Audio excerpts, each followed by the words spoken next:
Hi hello friends, welcome back to media talks. நான் உங்கள் மௌனிகா. காவேரி இவ்வளோ நாள் நல்லவளாக இருந்து தியாகியாக இருந்ததெல்லாம் போதும். இதுக்கப்புறமாச்சு விஜய் கூட போயிட்டு வாழணும், அவங்களுக்காக நிற்கணுங்கிற மாதிரி நீங்கள் ஸ்டாண்ட் எடுங்க. அதுதான் இதுதான் கரெக்டான டிசிஷன். இப்போது நீங்கள் பார்த்தீங்கன்னா அமைதியாக இருந்துட்டிங்கன்னா அது ரொம்பவே தப்பாக போயிடும். ஏன்னா அங்கே நீங்கள் ரொம்ப நல்லவங்க, நீங்கள் அவங்க கூட வாழ விருப்பம் இல்லாமல் தான் நீங்கள் போய் அங்கே இருக்கீங்க, அதனால தான் கூப்பிட்டு வந்துட்டீங்கன்னு சொல்லி என்னென்னமோ ப்ரெஸ் மீட்டில் அங்கே பேசிகிட்டு இருக்காங்க.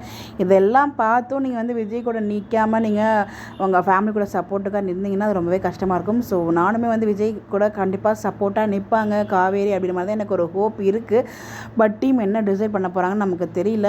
ஸோ ரொம்பவே கஷ்டமாக தான் இருக்குது இந்த சீன்ஸ்லாம் பார்க்கும்போது. பட் இதுலேருந்து மீண்டு வரணும். அன்றைக்கி அவங்க அத்தை கூட சொல்லுவாங்க, நீ போய் வாழ வேண்டியதுன்னு சொல்லும்போது அவங்க அம்மா அவங்க அம்மா எனக்கு நம்பிக்கையில் கூட போய் வாழ வைக்கிறதுக்கலாம் அப்படின்னு சொல்லும்போது கூட அப்போ அவங்க அம்மா பேச்சு தான் கேட்குறாங்க. அப்போ கூட காவேரி பார்த்திங்கன்னா யோசிக்கவே மாட்டுறாங்க. அவங்க ஃபேமிலி அவங்க அம்மா என்ன சொல்கிறாங்களோ அதுதான் ரைட்டாக.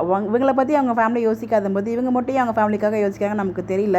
அவங்களுக்குள்ளேயும் நிறைய வருத்தம் இருக்குது. அண்ட் நிவின்கிட்ட ஷேரும் பண்ணாங்க. பட் இன்னமும் ஏன் ஒரு பிளாங்காக இப்படியே இருக்காங்க தான் நமக்கு தெரியல.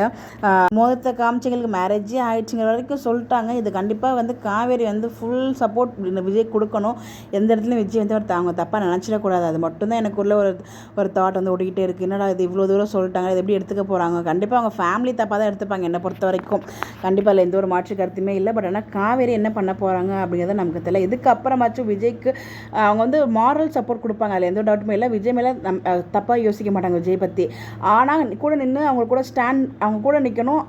ரெண்டு பேரும் சேர்ந்து வெண்ணிலா போராடணும், வெண்ணிலா கிட்டேருந்து மீண்டு வரணும்.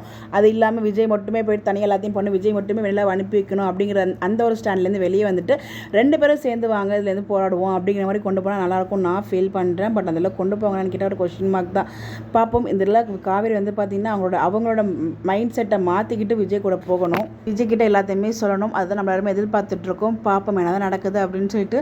உங்களுக்கு என்ன தோணுதுன்னு சொல்லி உங்களுடைய கருத்துக்களை மறக்காமல் கமெண்ட்டில் ஷேர் பண்ணுங்கள். ஸோ காவேரி என்ன முடிவு எடுக்கணும், என்ன இடத்துல நல்லாயிருக்கும்னு சொல்லி உங்களோட ஒப்பீனியனும் கமெண்ட்டில் சொல்லுங்கள். இந்த மாதிரி எப்படி தெரிஞ்சுக்க நம்மளோட சேனலை ஃபாலோ பண்ணிக்கோங்க. Bye bye. இந்த இடத்துல மொத்தமாக பார்க்கும்போது விஜய் தாங்க பாவமாக இருக்கிற ஒரு லவ் பண்ணிவிட்டு ஒரு படம் ஃபஸ்ட்டாக இருக்குது பாருங்கள். ஐயோ அப்படிங்கிற மாதிரி தான் இருக்குது.